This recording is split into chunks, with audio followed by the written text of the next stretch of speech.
오늘 저희들에게 주시는 말씀 계속해서 보겠습니다. 마태복음 10장 7절로 15절까지의 말씀입니다. 한 목소리로 말씀을 이렇게 읽으시면서 여러분들도 예수님께서 오늘 뭔 얘기를 하시려고 하는구나 라고 하는 그러한 감을 갖고 오늘 말씀을 한번 보도록 하겠습니다. 10절서부터 갑니다. 다니면서 하나님의 나라가 가까이 왔다고 선포하라. 앓는 사람을 고쳐주며 죽은 사람을 살리며 남의 관절을 깨끗게 하며 귀신을 쫓아내라.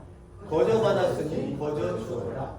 전대에 금화도 은화도 동전도 넣어가지고 다니지 말아라. 여행년 자루도 속옷 두 벌도 신도 지팡이도 지니지 말아라. 일꾼이 자기 먹을 것을 얻는 것이 마땅하다. 아무 고을이나 아무 마을에 들어가든지 거기서 마땅한 사람을 찾아내서 그곳을 떠날 때까지 거기에 머물러 있어라. 너희가 그 집에 들어갈 때에 평화를 빈다고 인사하여라. 그래서 그 집이 평화를 내기에 알맞으면 너희가 비는 평화가 그 집에 있게 하고 알맞지 않으면 그 평화가 너희에게 들어오게 하라. 누구든지 너희를 영접하지 않거나 너희 말을 듣지 않거든 그 집이나 그 고을을 떠날 때에 너희 말에 묻은 먼지를 털어버려라. 내가 진정으로 너희에게 말한다. 심판 날은 소돔과 고모라 땅이 그 고을보다 더디기가 쉬울 것이다. 아멘. 온통 그 얘기의 중심은 예수님께서 그 제자들에게, 예수님은 뭐 본인이 가지고 있는 사명이 있으셨으니까 자신이 아버지와 함께 하나가 되어서 아버지가 이 땅에 자신을 내려놓으실 때, 성자 하나님을 이 땅에 내려놓으실 때 벌써 아버지가 무엇을 뜻하고 계신지를 다 알고 계셨기 때문에 이 땅에 오셔서 가셔야 할 길과 가르쳐야 할 것과 그리고 마지막에 자기의 십자가가 기다리고 부활과 그리고 승천이라고 하는 것을 모두 내다 보실 수 있었던 분이 하나님이셨던 성자 예수님이셨어요. 그래서 이 땅에 오셔서 하실 수 있는 말들 아무거나 막 하시고 가신 게 아니라 하나님의 나라에 대해서 이 땅에 이스라엘 백성들이 기다리고 있었던 그 나라가 이 땅에 왔다, 시작한다라고 하는 것을 예수님은 알고 계셨고 등장하시자마자 공생에 그걸 선포를 하신 거예요. 그리고 나면 그렇게 되면 그에게 따르는 제자들이 분명히 등장할 것이고요. 그래서 그를 따르는 12명의 제자를 예수님께서 부르셔서 그들에게 무엇을 말씀하시느냐?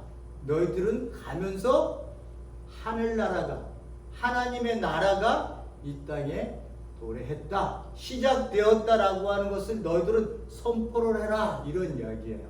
그러면 우리가 생각하기에 제자들도 하나님의 나라를 선포하라고, 제자들에게 하나님 나라를 선포하라고 하신 예수님은 분명히 이 하나님의 나라가 갖는 의미가 단순한 의미가 아니라는 것을 예수님은 벌써 알고 계셨고, 이스라엘 백성도 이 하나님의 나라라고 하는 뜻이 어떤 뜻이라고 하는 것을 알고 계셨어요. 그래서 제자들이 예수님에게,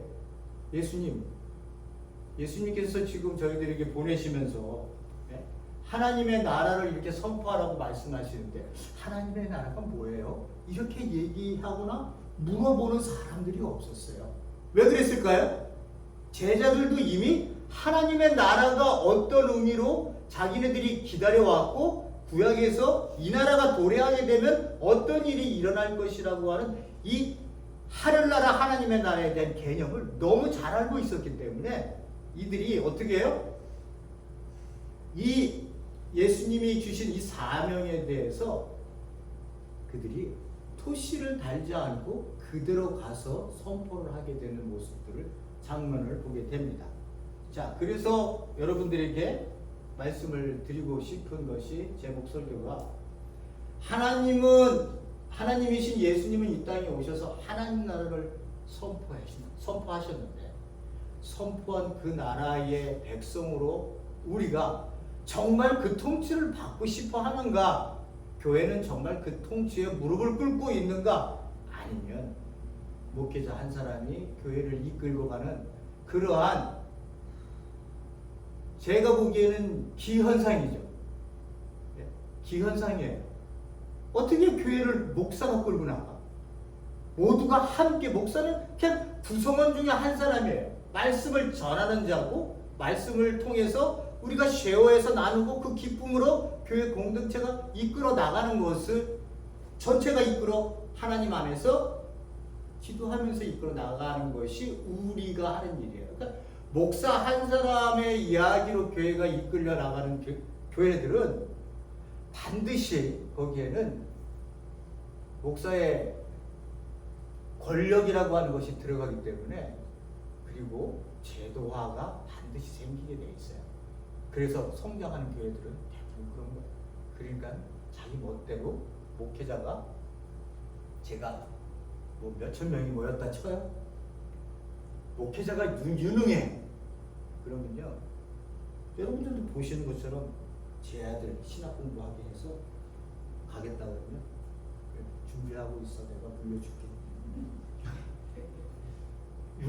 우리가 그렇게 해서 되겠냐? 그러라고 이 하나님의 통치가 우리 목회자가 말씀을 들고 나섰을 때 여러분들에게 그렇게 얘기하면 되겠어요? 말은 잘해. 엄청 잘해요, 말. 그런데 행위는 전혀 반대예요. 그러니까 하나님의 말씀을 들고 설교를 하지만 어떻게 해요? 행위는 전혀 반대예요. 자기 아들을 세워. 이건 김일성 그쪽 계열 아니에요? 예? 그리고 대기업들 자기 아들에게 물려주고, 대교회 목사가 자기 아들에게 그런 일들을 어떻게 부끄럽게 하면서, 거기에 왜 그렇게 수많은 수천 명이 이해가 안 가죠, 여러분? 저는 이해가 안 돼요. 하나님을 만난 사람은 어떻게 그럴 수 있어요? 그렇게 하셨으면 감사하다고, 하나님 이제 제가 이제 갈 때가 됐다.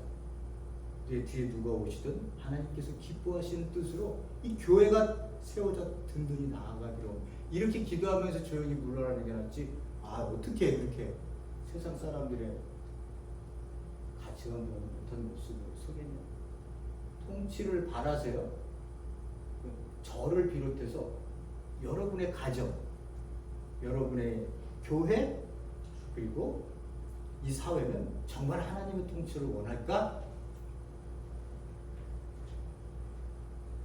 하나님의 통치라는 말에 하나님의 나라라는 말을 말씀을 드렸습니다. 자, 이 본문 제목으로 오늘 본문 말씀을 드리려고 합니다. 저희들이 앞에서 이렇게 보면 10장을 보면요, 10장의 구조가 이게 원래 두 번째 강화예요.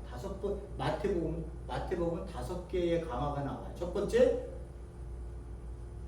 5장에서 7장에서 보면요, 산상수훈, 여러분들이 너무 잘 아는 산상수훈이 나오고요. 저희들이 지금 보고 있는 10장은요, 제자 파송 강화예요. 거기 중간에 아무 말 들어가지 않습니다. 예수님이 계속해서 가르침이 나와요. 그리고 13장에 가면 천국에 대한, 하나님의 나라가 이런 거야 라고 하면서 하나님의 특성들을 붙잡아서 쫙 그 해놓은 13장의 강화가 등장하고요. 18장에 가면 제자 공동체, 교회가 어떤 곳이어야 되는 것인지를 정확하게 이야기를 해주면서 형제 간에 니네들이 어떻게 관계성을 맺어봐야 된다라고 하는 것을 얘기하고요. 24장, 25장에 가면 종말론에 대한 이야기를 합니다. 전부 예수님의 이야기만 나와요. 예수님의 이야기만. 그렇게 5군데가 나오는데요. 저희들이 두 번째 강화인 10장 제자 파송 강화가 여러분들이 두 번째 보는 부분입니다. 그래서 저희들이 오늘 그거를 보는 거죠. 그래서 10장의 구절을 보면 저희들이 이걸 봤고요. 저희들도 일부는 7절까지 봤습니다만 오늘 선교 지침에 등장을 합니다. 어떻게 그리스도인들은 하나님의 말씀을 맡은 자로서 이 세상에 나가게 되면 어떤 모습이어야 하는가 라고 하는 것을 예수님이 당시의 상황에 맞추어서 이야기를 해주신 거예요. 오늘 상황에 맞추면 말이 안 돼요. 이거는요. 그죠? 아니 신발 벗고 다니면서 성교 다니는 사람이 있어요? 네? 안 되죠. 그런 것들은 안 되는 거예요. 그런 텍스트는요. 텍스트에 말씀이 주어지면 하나님 예수님께서 그 텍스트를 말씀하셨을 때 그 당시 상황에 대한 이야기를 말씀을 하세요. 그러면서 2000년이 지난 우리가 이 텍스트를 보면서 우리가 살고 있는 이 컨텍스트에 어떤 마음으로 예수 그리스도와 함께 이 땅을 살아야 할 건지를 우리에게 성령님을 통해서 그 길을 기도와 함께 가게 돼 있는 것이 그 말씀의 그 텍스트를 이해하는 일이지. 그거 똑같이 하라고 그랬다고 그거 똑같이 하면 되겠어요? 안 되죠. 보시겠습니다. 이렇게 전하니까 말씀을 선포하니까 어떻게 해요? 박해를 해요. 그래서 그 박해를 받은 누구? 12 제자들에 대한 반응이 등장하고요. 그렇게 했더니 가족 간에 또 분열도 생기고 그리고 그러나 또 영접해서 받고 거기에 대한 또 하나님 예수님의 보상에 대한 이야기도 말씀하시고요. 11장 1절로 마무리를 짓니다. 이렇게 두 번째 강화 10장은 얘기가 이렇게 되어지고 구조가 되어져 있습니다. 자, 이제 저희들이 이제 말씀을 좀 들어볼게요. 처음부터 제가 한번 말씀을 들어볼 테니까요. 잘 들어보시기 바랍니다. 자, 뭘 선포하시라고요? 하늘나라, 천국을 선포하라는 거예요. 우리 한국식으로 얘기하면 천국을 선포해라. 가야 되는 데가 천국 아니야? 아니에요. 이 이야기로 이 천국이 내가 가야 할, 내가 죽으면 가서 있는 그 어떤 행성의 그 어느 곳, 착하게 살았던 사람들이 있는 그곳으로 가는 천국을 얘기하는 게 아니라 그거는 우리식 사고의식이고, 유대인식 사고의식은 하나님 나라, 하늘 나라가 천국이 이 땅에 온다는 개념으로 기다리고 있었다고 얘기를 드렸습니다. 그런데 이거를 간다고 해석하면 안 되는 거예요. 안 되는 거예요. 그러니까 천국이라는 단어를 쓸 때는 예수님의 말씀에서는 간다는 개념이 아니에요. 이 땅에 온 그 나라의 백성으로 지금 우리가 살고 있다고 하는, 그걸 구원받았다고 얘기하는 거고요. 그 개념으로 들어가셔야지 이걸 보시면서 이거 죽었던 내가 가는 그 나라가 왔나 보다 이렇게 생각하시면 안 된다고요. 이스라엘 백성들이 구약에서 말씀하셨던 그 나라, 그 메시아가 가지고 오는 이 통치의 개념의 나라를 너는 12사도는 선포를 해라. 이런 얘기예요. 가시면서요. 그러면 거기에서 나타나는 증거들이 있어요. 앓는 사람들이 고침을 받고 죽은 사람이 살고 나병 환자가 깨끗하게 되고 귀신을 쫓아낸다. 이런 의미예요. 이런 모습들이 구약에서 얘기되어졌다고 하는 것들은 제가 말씀을 많이 드렸기 때문에 따로 말씀을 안 드리겠습니다만은 이것은 예수님도 하셨고 제자들에게 권능을 줘서 너희들도 이렇게 할 수 있다라고 하는 그 예수님의 말씀을 주시는 거예요. 그러면 이 사람들이 이런 것 하면서 야, 내가 능력이 있어. 예수님께서 내가 능력이 있어. 내가 이런 것들을 하는 거야. 이게 자기 자랑을 하려고 그러는 게 아니라고요. 메시아가 내가 와갖고 야, 나 하나님의 아들이야. 메시아니까 내가 모든 것들 할 수 있는 능력이 있다. 죽은 사람들 살리는 능력이 있어. 이런 걸 보여주려고 예수 그리스도가 전도하기 위해서 자기 자신을 드러내기 위해서 제자들에게 주거나 그거를 행해라고 준 게 아니라 하나님의 나라가 왔다고 하는 거를 강조하기 위해서 이 일이 너희들 눈앞에서 펼쳐지고 있다고 하는 것에 관점이 있는 거야. 이런 일이 안 일어나더라도 안 일어날 수 없죠. 구약에서 다 말씀을 하셨으니 하나님이 말씀하신 거 안 일어나면 거짓말 아니에요. 그죠? 구약에서 말씀하셨으니 이런 일이 일어나면 하나님의 나라가 왔다는 증표로, 표시로, 기적으로 우리가 받아들이라는 거예요. 그 의미는 뭐예요? 새로운 시대가 등장했구나. 새로운 시대가 이 땅에 도래했구나. 그럼 누가 하나님이야? 하나님이 오신다고 그랬는데 예수 그리스도가 하나님이시구나. 그가 메시아구나 라고 하는 거를 강조하는 거예요. 지금 여기서.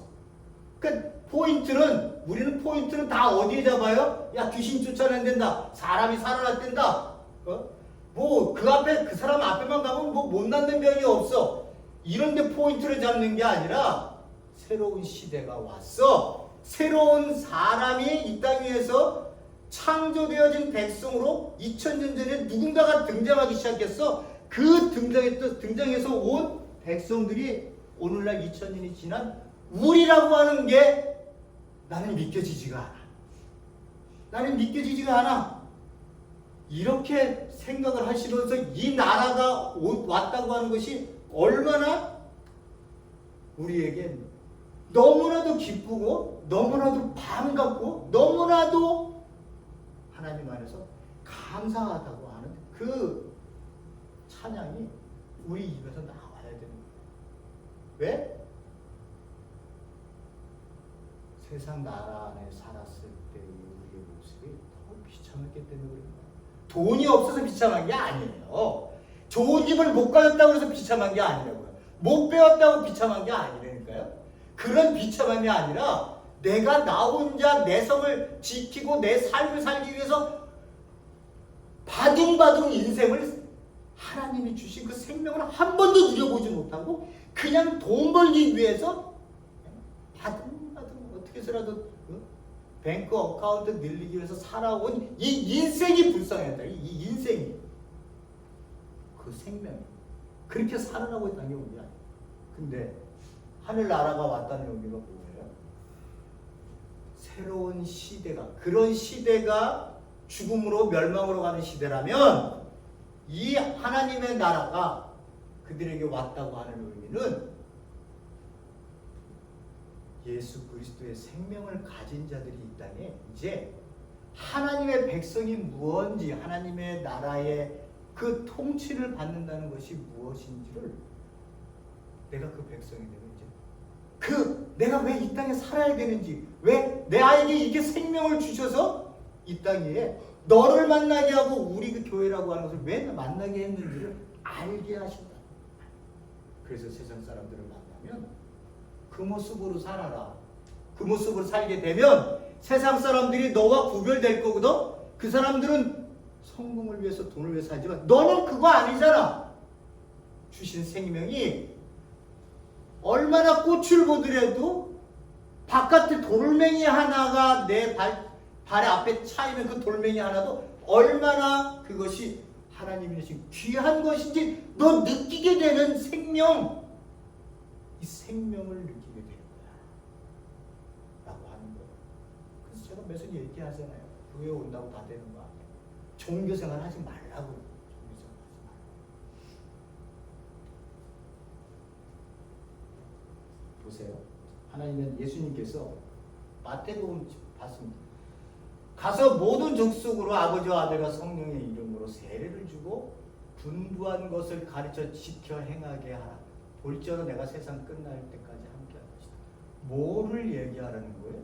예수님은 오셔서부터 첫 마디서부터 마지막 승천할 때까지 가르쳤던 게 하나님의 나라였어요. 하늘나라.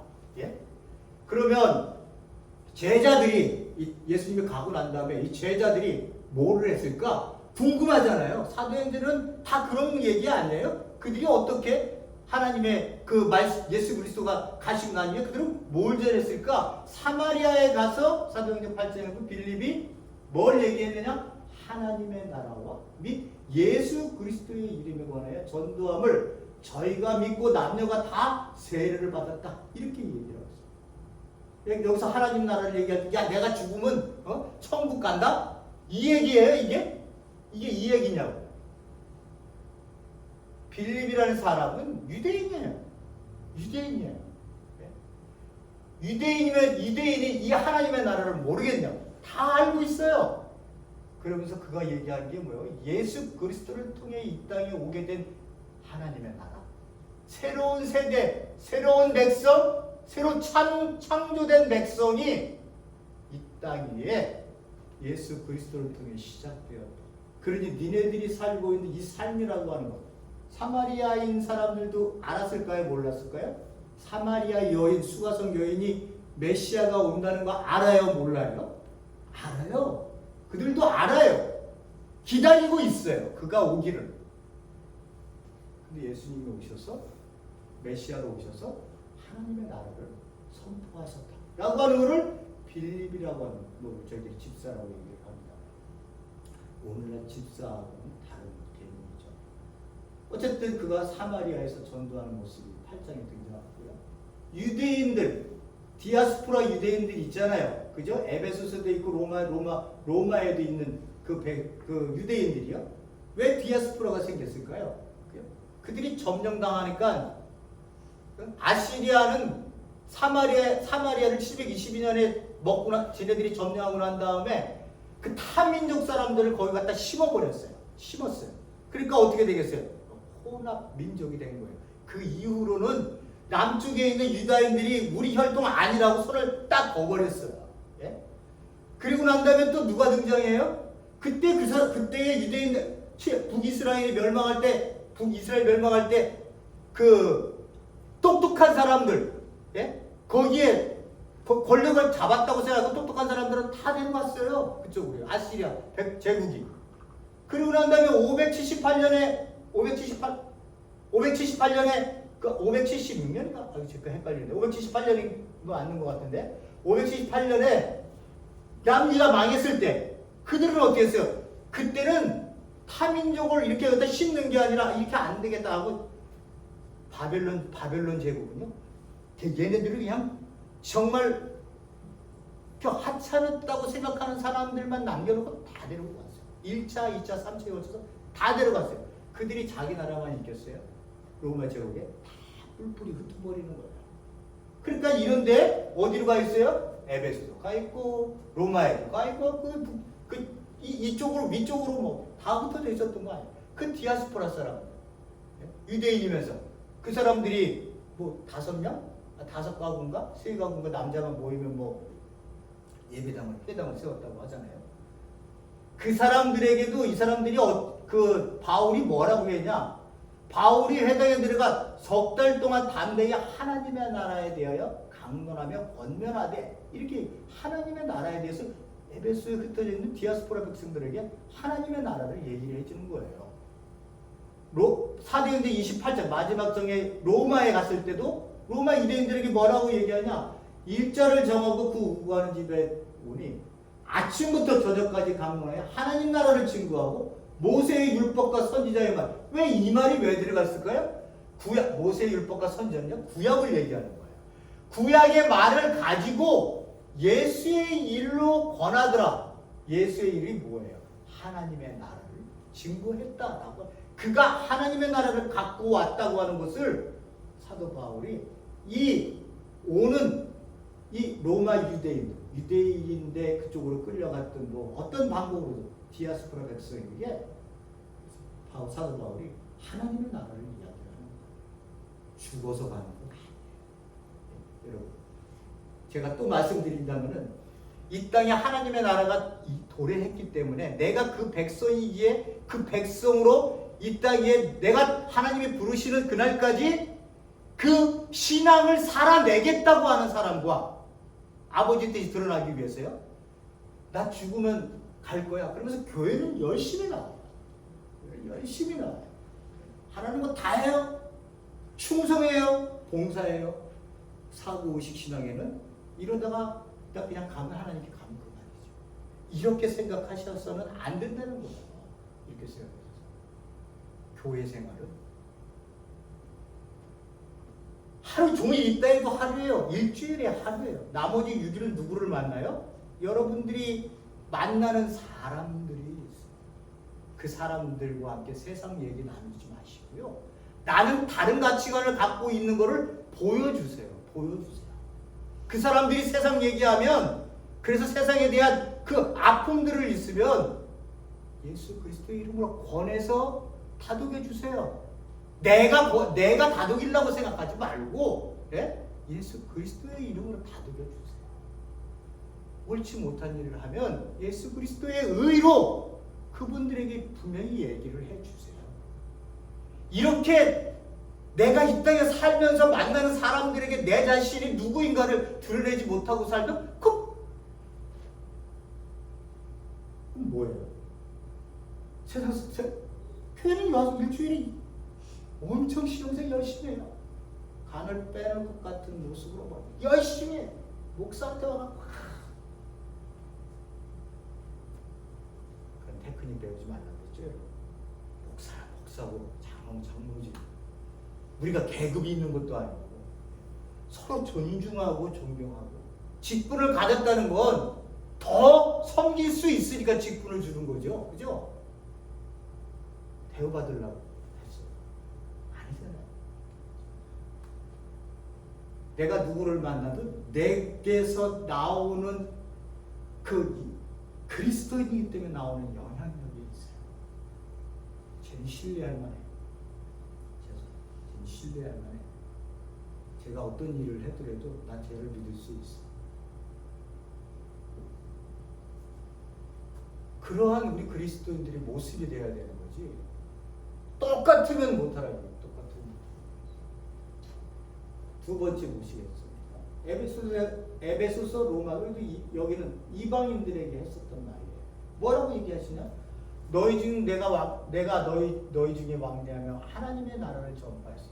에베소 교회에서 떠나면서 예루살렘에 가면 내가 죽을 수도 있다. 내가 핍박을 받는다. 이라고 얘기했을 때 그 에베소 성도들이 막 울면서 가지 말라고 하는 마음이 훨씬 더 강했죠. 너 가면 거기 가면 죽어. 라고 하는 마음이 강했어요. 성도들이 어떻게 해요?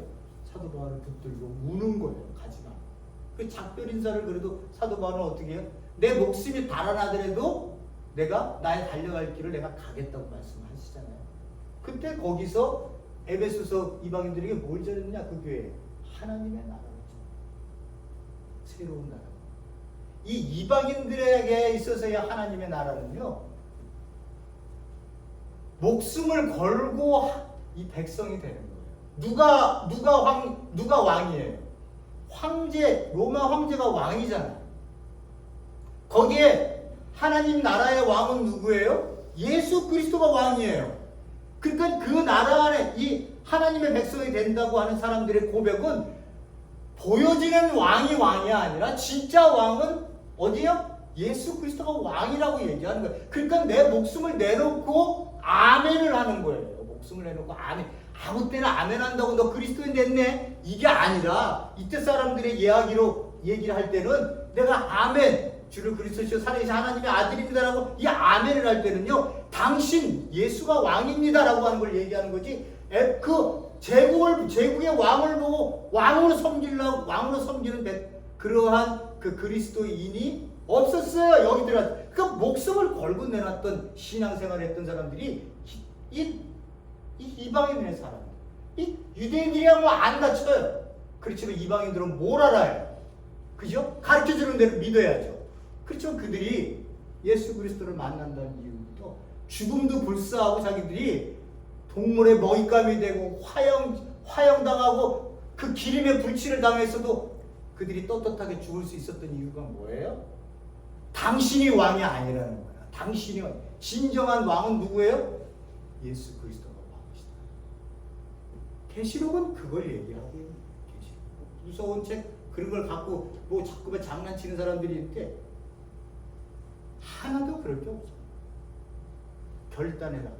누구냐? 세상에 보여지는 네 황제의 왕이냐? 그를 섬길 것이냐? 아니면 예수 그리스도 그를 왕으로 섬길 것이냐 얘기해요. 여기서도 보니까 뭐 어떻게 해요? 하나님의 나라를 전파했다. 로마에서도 이방인들에게 뭐라고 얘기냐? 바울이 2년 동안 자기 새집에 유하며 자기에게 오는 사람들을 다 영접하고 담대히 하나님 나라를 전파하여 주 예수 그리스도께 관한 것을 가르치되 그 많은 사람이 없었다. 2년 동안을 자기 새집에 거하면서 구금되어 있는 상황을 얘기하죠. 그때 당시에 얘기를 합니다. 그래서 오는 사람에게 뭘 전파했어요?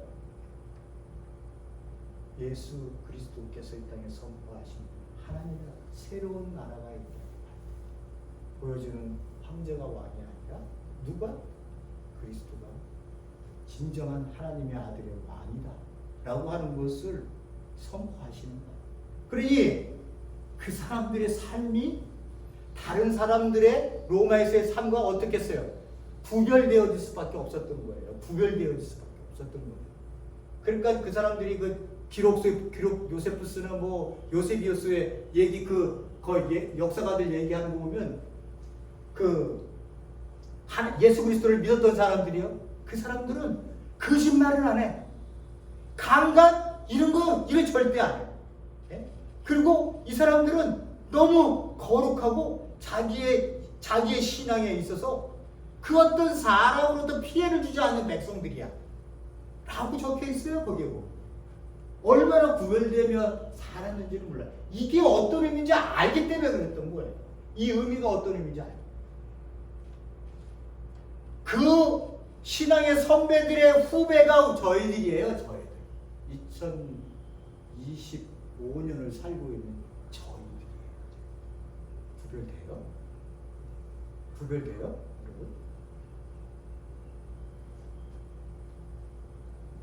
이렇게 하나님의 나라는 그냥 단순하게 읽고 지나갈 이야기가 아니라는 거예요. 본문에서 들어가도록 하겠습니다. 빨리 끝내겠습니다. 자, 하나님의 나라가 왔다고 백성들에게 가는 마을마다. 여기서 마을이 어디 있겠어요? 뭐 지금처럼 비행기 타고 슝 가서 무슨 아프리카로 뚝 떨어지든지 하루면 다 갈 수 있는 거리에 비행기를 타고 가는 것도 아니고 여기서 지금 발생하고 있는 곳이 어디예요? 갈릴리 지역이에요. 갈릴리 지역.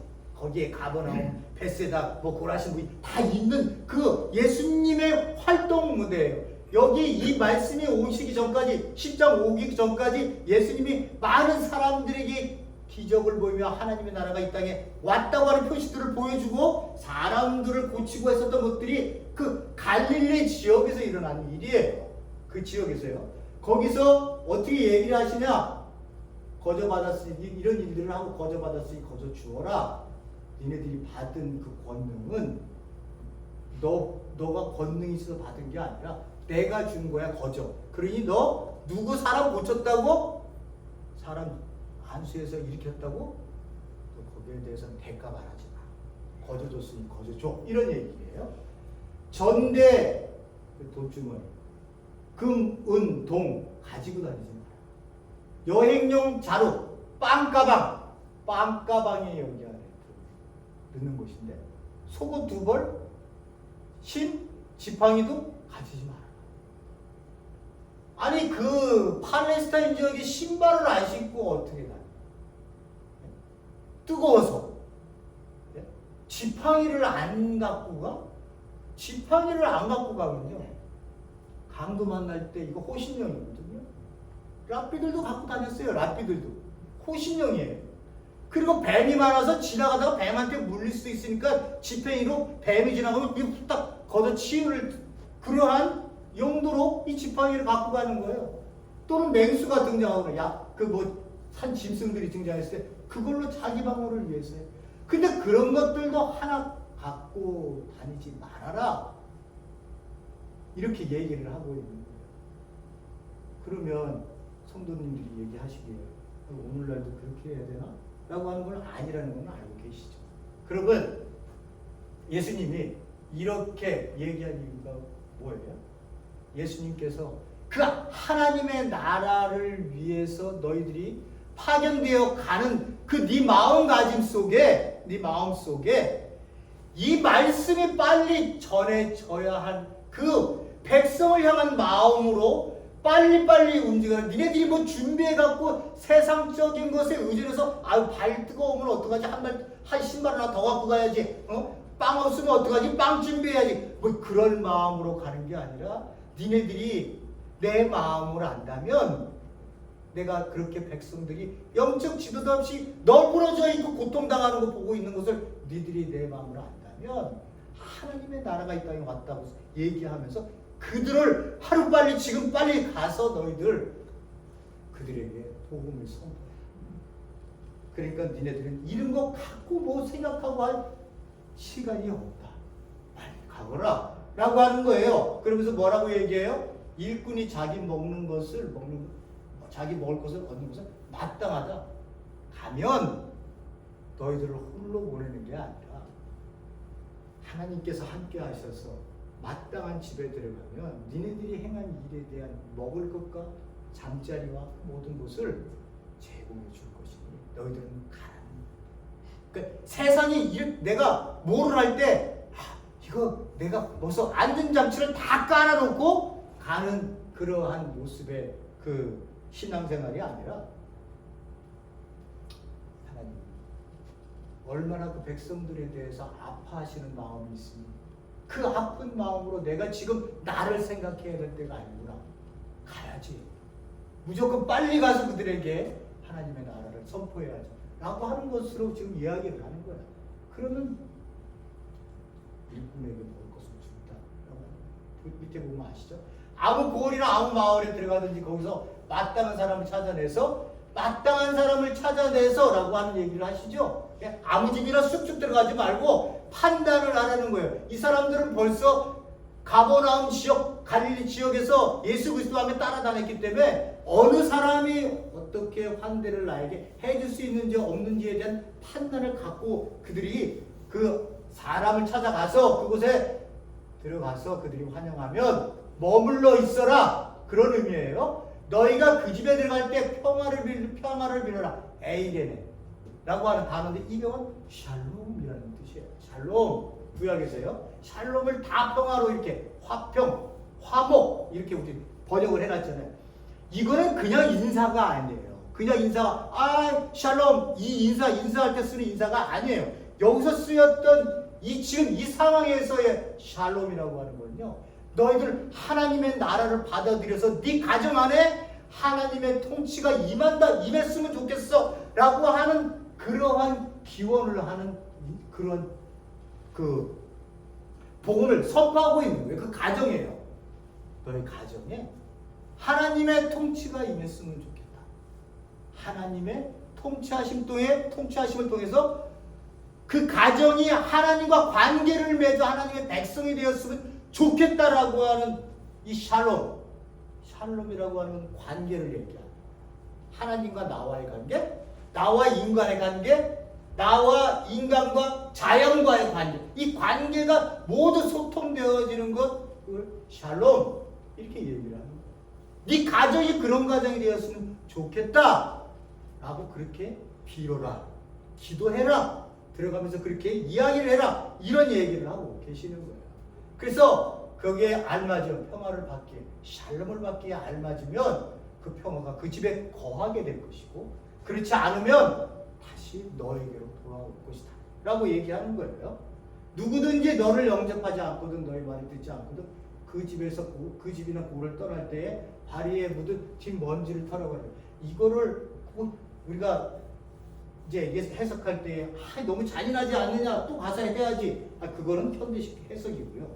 그때 당시에는 유대인들이 이방 땅에 가면 이방 땅에 갔다가 들어올 때에 발 뒤꿈치를 털었어요. 너와 나와는 상관이 없어. 그 흙먼지라도 우리 거룩한 유대인 땅에 들어올 수 없어. 다 털어버려. 그러니까 예수님께서 그거를 비유로 말씀하시는 거예요. 너희들을 영접하지 않는 건 하나님의 나라가 이 땅에 임했다고 하는 것을 받아들이지 않고 하나님의 통치를 거부하는 것이니 그 집을 나올 때에 너희 발에 먼지를 떨어버려라. 이렇게 얘기를 하고, 오늘날은 누가 안 믿으면 그냥 가서 너희 지옥이나 가. 이렇게 하겠어요? 지금은 그렇게 하면 안 되죠. 그죠? 그때 당시에 문화가 벌써 이런 문화가 있었기 때문에 그런 거지, 오늘날 그렇게 하면 되겠어요? 당신을 위해서 기도하겠습니다. 당신이 지금 그거 받아들이지를 않으시지만 당신을 위해 기도하겠습니다. 그리고 사시다가 힘들고 어렵고 고통스러운 일이 있으시다면 전화라도 한번 해주세요.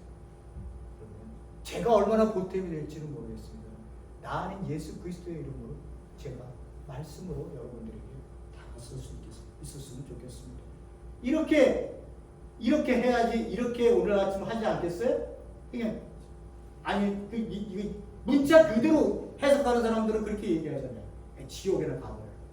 그렇게 해석한다잖아요. 어리석기 짝이 없죠, 그죠? 자, 내가 너에게 진정으로 심판날은 최후의 심판을 얘기하는 소돔과 고모라 땅이 그 고울보다 견디기가 쉬울 것이다. 최후의 심판 때 내가 하나님의 나라가 완성되어 시키기 위해서 이 땅에 왔을 때, 재림했을 때에 그 누구한테 얘기하는 거예요? 땅이 그 고골보다 낫다. 그 가버나움, 아니 갈릴리 지역에 예수님께서 말씀하시고 돌아다니시고 사역하셨던 그 동네를 얘기를 하고 계시는 겁니다. 쭉 결론을 맺도록 하겠습니다. 예수 그리스도를 믿는다는 것은요, 저희들이 봤지만 하나님의 마음을 갖는 거예요. 결과적으로 우리가 그리스도인들. 근데 하나님의 마음은 어떤 마음이냐? 우리를 향한 그 사랑이 내 내장서부터 그 아픔으로 나오는 사랑이에요. 그 사랑. 제자가 된다고 하는 것, 구원을 얻는다고 하는 것, 우리가요. 그 사랑을 내가 어떻게 해요? 내 가슴 속으로 내가 하나님으로부터 체험되어져서 내 자신이 그 앞에 무릎을 꿇는 거예요. 나 같은 놈을 어떻게 해? 하나님 그 큰 사랑으로 나를 품으셨어. 나 같은 놈을 어떻게 해? 그 은혜에 우리가 무너지는 거야. 그 은혜에 너무 감사하고 너무 내 무엇을 내 목숨으로도 내가 갚을 수 없는 그 큰 사랑에 무너지는 거야. 그죠? 그 사랑을 맛본 사람들이 우리 그리스도인들이에요. 그래서 여러분들은 교회에 오신 거예요. 그 얘기는 뭐냐면 한 인간이요, 그 사랑이라는 것을 받기 시작하잖아요. 그러면 그 마음에 자긍심이라는 것이 생기게 돼 있어요. 자긍심이 뭐예요? 아, 나도 이 존재가 존중할 만한 가치가 있구나. 나도 이 땅에 살아야 될 만한 존재구나라고 하는 이 자긍심이 내 안에 생기게 되는 거예요. 그래서 내가 그 사랑을 받으니까 나라고 하는 존재에 대해서 내가 업신여겼던 내 자신이 어떻게 해요? 인간성을 회복하는 거예요. 거기서 인간성을 회복해요. 인간성을 회복하니까 어떻게 돼요? 이제 너가 옛날에는 하찮게 보였는데 너가 귀중해 보이는 거야. 너가 귀중해 보이는 거야. 내가 사랑을 받아보니까 너도 사랑받아야 될 존재고 가치 있는 존재다. 세상 사람들은 너 보고 가방끈이 좁다고, 돈도 없는 그러한 월세를 산다고, 그리고 못생겼다고, 뚱뚱하다고 세상적 비난을 세상 사람들이 하지만 하나님은 너를 그렇게 보고 있지 않다는 것을 그리스도인들이 알게 된 거예요. 내가 그 사람을 받고 보니까. 그러니까 그 사람을 어떻게 봐요? 세상 사람들이 너에게 비난의 화살을 다 꼽아서 이 온 몸이 상처투성이고 속이 뭉그러졌어도 나는 너를 사랑해. 나는 너를 사랑해. 너가 귀한 존재라는 거 알아. 그 끌어안아줄 수 있는 사람들이 그리스도인들입니다. 뭐 복음 들고 뭐 아프리카 가라고 하는 얘기가 아니에요. 그런 얘기 아니잖아요. 그러면 내가 안 변해. 문제가 있는 거예요. 내가 안 변하는데 너를 어떻게 귀중하게 생각하겠어요? 너가 귀중하게 나에게 보여야 그것으로 하나님도 느끼게 되고요.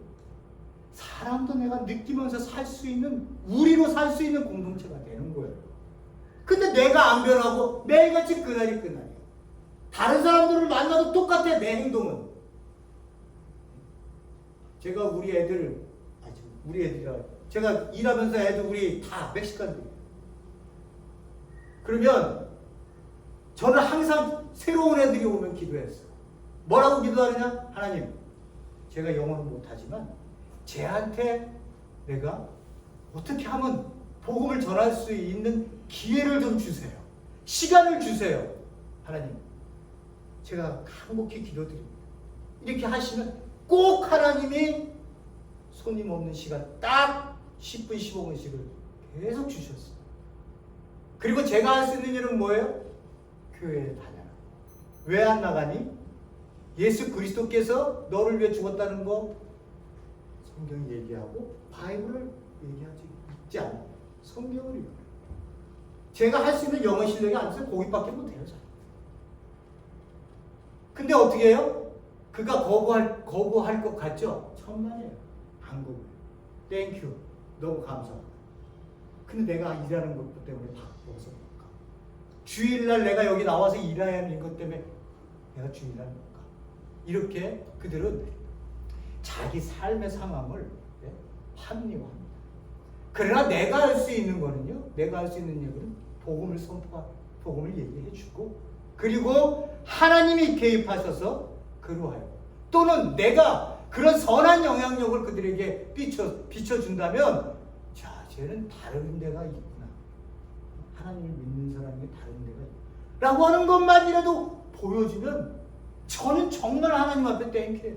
나 같은 놈이라도 써서, 그 사람들에게 조금이라도 예수 그리스도의 모습을 보여줬습니다. 맨날 같이 만나고 그러면 맨날 똑같은 행동이에요? 우리가? 제가 기분이 나빠서 밥을 먹다가 와이프랑 화를 내더라도 밥을 먹고 난 다음에 설거지를 해줘 마라. 아이 짜증나네. 이거 하지 마라. 아이 하지 마. 짜증나. 그렇게 해서 숟가락이 밖으로 내가 딱 놓는 순간 이러면 안 되지. 밥 한 끼를 먹어보라. 그런 의미가 아니라 그러면 안 되지. 내가 하나님을 믿는 사람이야. 이 선택을 내가 지금 여기서 화를 내고 끝낼 것이냐? 아니면 밥그릇을 설거지를 하는 것으로 끝나는 거야. 이건 저한테 주어진 선택이에요. 선택. 설거지를 하고 난 다음에 그 기분 아세요? 내가 바른 걸 선택했다. 항상 바른 것만 선택하겠어요. 그렇지만 내가 뭔가를 선택해야 될 때 다시 한번 나를 돌아보고 이런 모습들이 내게 반복되어야 내가 변화되어지. 아멘. 그렇지 않으면 안 했던 일이 내가 손수 내 그 일이 나를 통해 누가 행복할 수 있는 일이 있다면 내가 뭔가를 했을 때 내가 점점 변화되어지는 거예요. 하나님이 내 안에 성령님께서 그걸 원하고 계시는 거예요. 바른 선택을 해라. 귀하고 가치 있는 일에 네 인생을 담아라. 그 얘기를 끊임없이 오늘도 얘기하고 있고 오늘도 끊임없이 말씀을 통해 이야기해 주고 있는 거예요. 이걸 외면해 버리시면 안 된다. 그러면 어떻게 보내요 내가? 매일 그날이 그날인데 어떻게 보내요?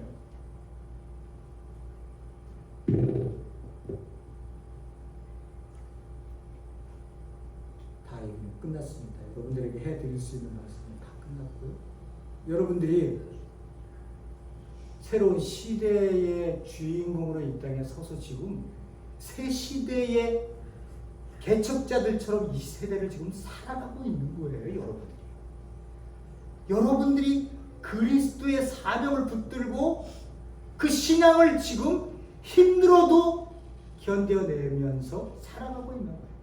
그 자리가 직장의 자리이든 가정의 자리이든 어떠한 상황의 자리이든 간에 여러분들은 지금 그냥 사는 게 아니라 붙들려서 여러분들의 상황을 살아가시고 계신 거예요. 그 자리가 정말로 뭐라고 얘기합니까?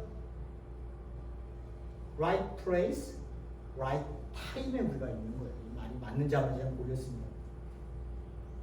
지금 그런 거예요. 그러니까 그 상황을 하나님께 기도하면서 상황을 즐겁고 기쁜 그 아버지의 뜻이 나를 통해 드러나기를 원하는 마음으로 살아가시면요.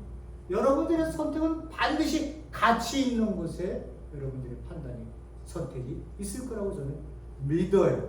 그렇기 때문에 여러분들이 우리가 이 자리에 있는 거고 이렇게 살려고 몸부림치고 있는 거예요. 귀한 삶의 하루하루가 연속되어지기를 예수님의 이름으로 기원을 드립니다. 고맙고 감사하신 하나님 아버지, 우리의 삶의 자리를 돌아봅니다. 신발도 신지 않고 빵도 갖지 않고 가야 할 그 백성을 향한 이 사도들의 마음속에 있는 그 큰 예수 그리스도로부터 받은 이 사랑을 지체하지 말고 그들에게 한 가정이라도 평안을 누리는, 샬롬을 누리는 가정이 되기 위해서 그 시대를 누렸던 것처럼 우리 사랑하는 성도님들, 그 주의 많은 교회의 성도님들 함께 하나님 안에서 살아가는 그 귀한 마음을 갖고 항상 만나는 사람에게 귀한 모습으로 다가갈 수 있는 그런 준비를 하며 신앙생활을 하며 고백을 하며 간증을 남기며 살아가는 사람들이 되게 도와주시옵소서. 예수님 이름으로 기도했습니다. 아멘.